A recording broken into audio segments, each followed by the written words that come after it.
Hey guys, it's Kim with Savvy Social Worker Exam Prep. I am a licensed clinical social worker and exam prep coach, teaching social workers how to pass the ASWB's licensing exams. I have an online study prep course and a host of other resources to help get you a pass, which also includes one-on-one coaching sessions. Feel free to visit my website at www.savvysocialworkerexamprep for more information and study resources.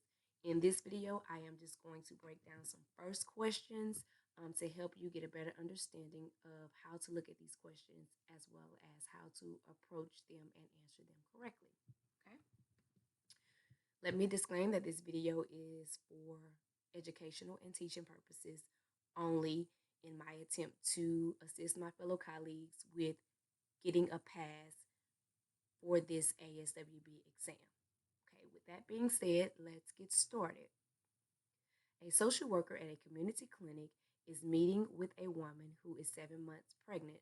The woman reports that she currently lives with a friend, but they have received an eviction notice and she does not know where she and her baby will live.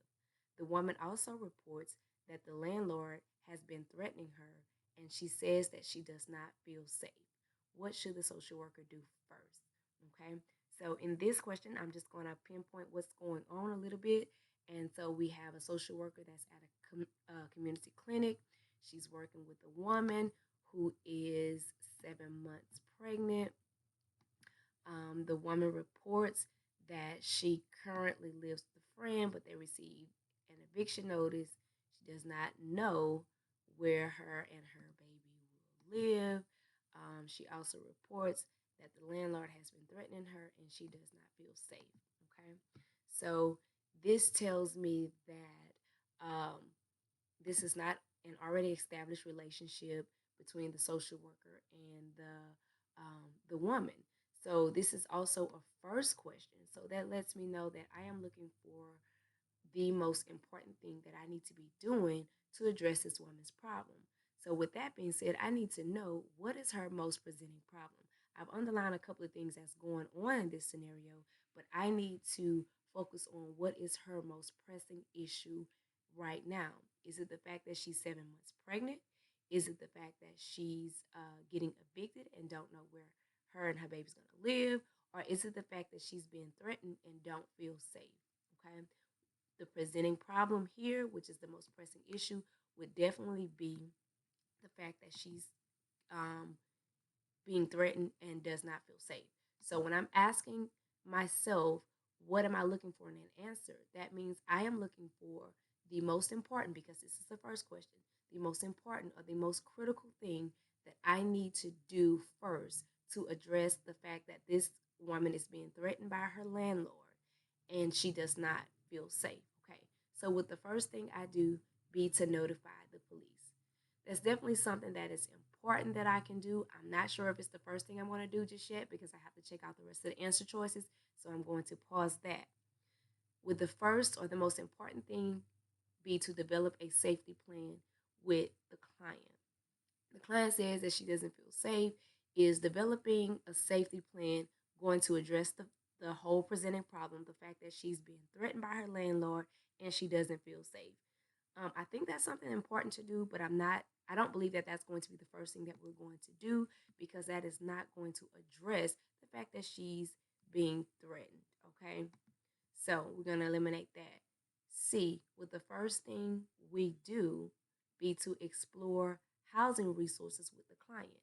So we've identified that the presenting problem, which is the most pressing issue, is not the fact that she's received an eviction notice and doesn't know where she's going to live, but that the landlord has been threatening her and she says that she doesn't feel safe. So C does not even address the presenting problem. Okay. Now D, do we first, what is the most important thing to do? Should we first determine the nature of the danger? That's definitely something that's very important, because the woman just said that she is being threatened and she doesn't feel safe, but we don't know in what way is he threatening her.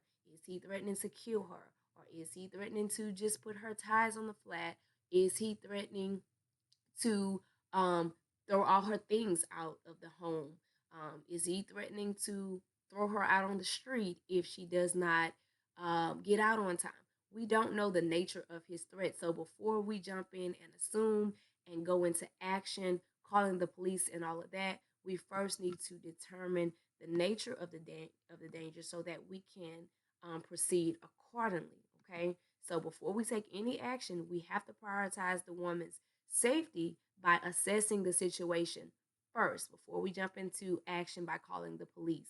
Um, all of the other actions, again, they are important, but they can be done later. But taking any actions without assessing the situations involves reaching conclusions without knowing the facts, and we definitely don't want to do that because that's kind of like assuming, and we know that we never ever assume. Okay.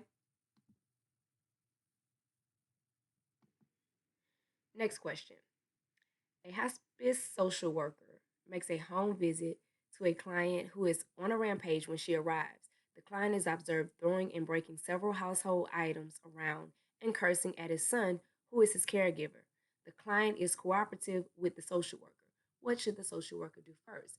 Okay, here we have a hospice social worker. I just like to point whenever they give me a specific role, point it out because most of the times it could be relevant to directly to the answer.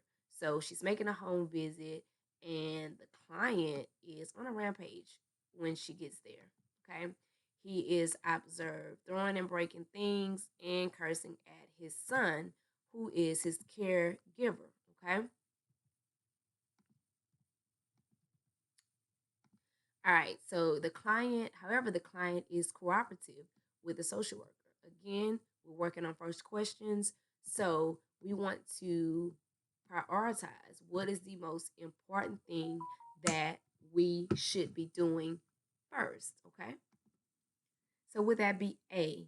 Would the most important thing be to instruct the son to step outside until the client calms down? Well, let's see, because we have to determine with everything that's going on, what exactly is our presenting problem or the most pressing issue here? Is it that the client is on a rampage?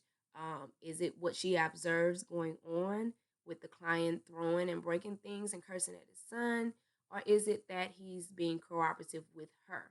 Well, it seems like the most pressing issue is pretty much that he's on a rampage, and he's observed throwing and breaking things and cussing. Okay, so we're going to identify that. So knowing that, would we first instruct the son to step outside until the client calms down? That is definitely something we can do that's important. So we're going to pause that because I'm not sure if that's the first thing we're going to do until I look at the other answer choices. So we're going to pause that.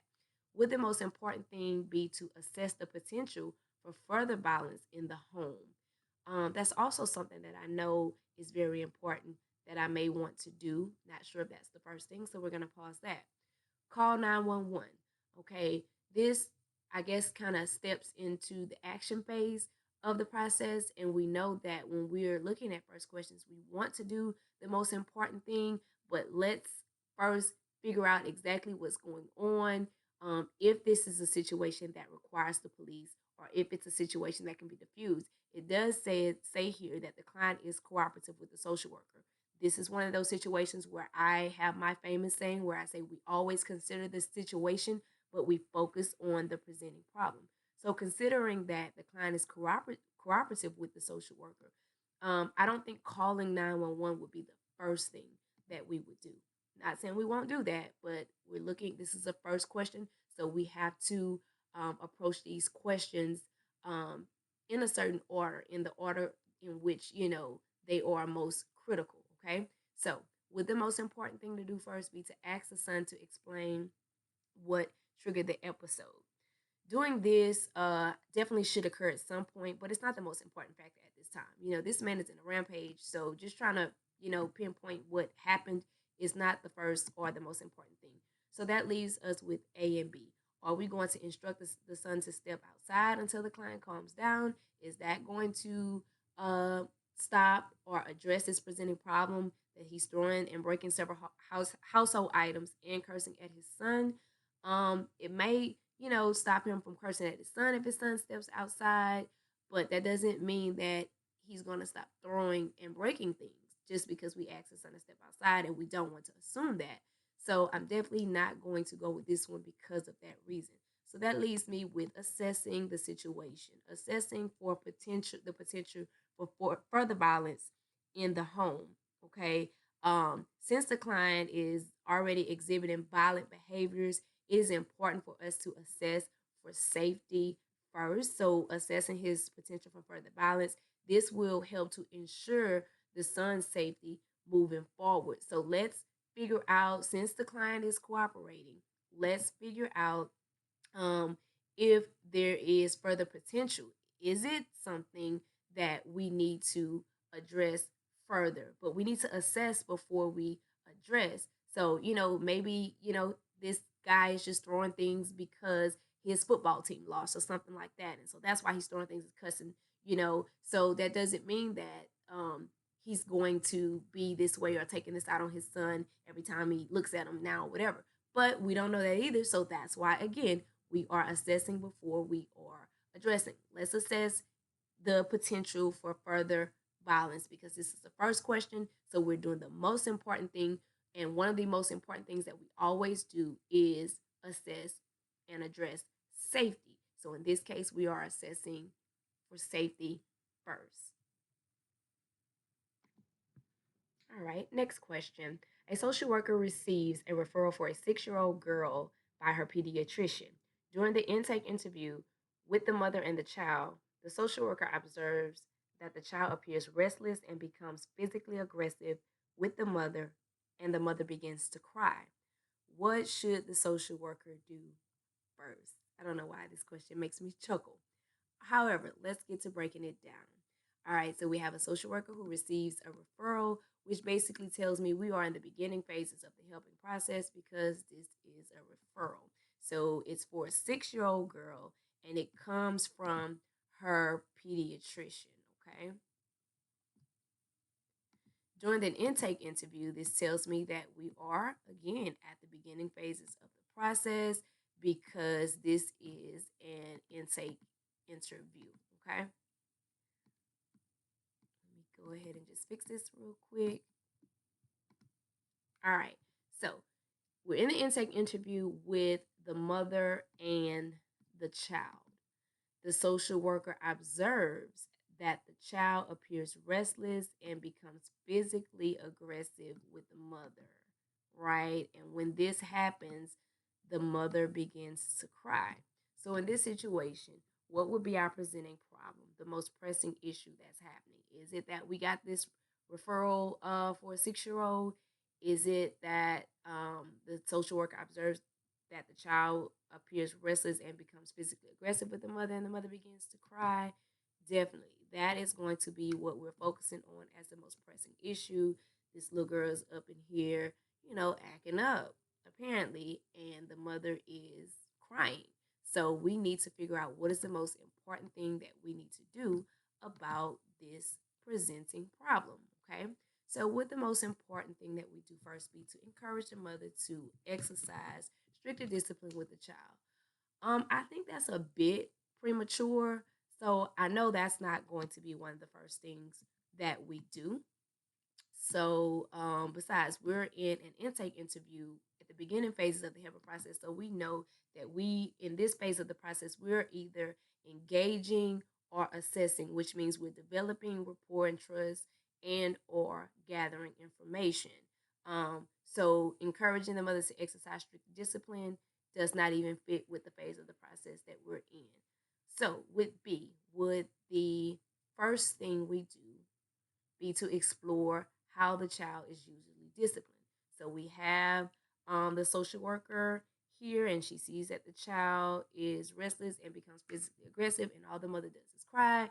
We might want to explore how she's usually disciplined, if she's even disciplined at all. So let's just pause that because that could be something that we would be important for us to find out. Teach the child coping skills. Again, pay attention to the phase of the process that we're in, which is the intake interview, and we do not teach coping skills in an intake interview. So this is why I teach knowing what phase of the process you're in, and how it blesses your entire exam prep studying when it comes to answering these questions, because you cannot do an intervention that is not appropriate for the phase of the process that you're in. So we're in this helping phase where we're just kind of in the assessment part in the beginning. So we're not teaching coping skills just yet. That is not the first nor the most important thing that we're going to do about this situation right here. So would the most important thing be to refer the child to a behavior specialist for evaluations? That is something that could be important, and that is also something that we could do. However, we that's not the first thing we're going to do before we even assess the situation and see what's going on. Okay, so we're going to eliminate that one, and that is how we process of eliminate, and that gets us to our answer exploring how the child is usually disciplined, because we're in an intake interview where we're assessing, meaning we're gathering information about the presenting problem. So we want to explore, which is kind of another word for assess, how the child is usually disciplined. Assessment, of course, should occur before any intervention, unless the situation is outside of our scope of practice. So a lot of people say, oh, you don't refer first, you always assess first. That is true in a lot of cases, but it's not an absolute thing. It's not something we always do, because if this was a situation presented that was outside of our scope of practice, then we have to kind of refer out.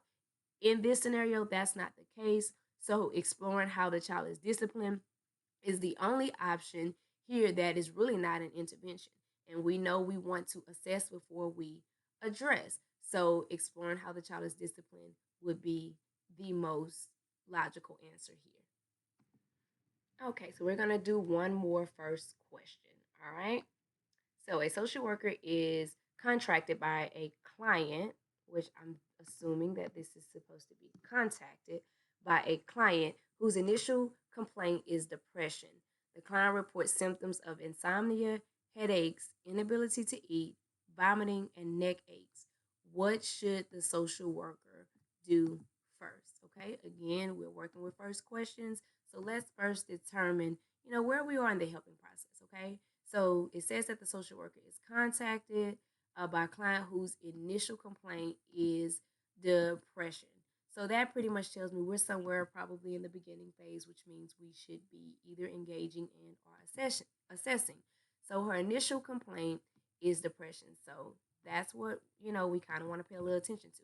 The client reports that, she or he is having symptoms of insomnia, headaches, inability, all this stuff right here.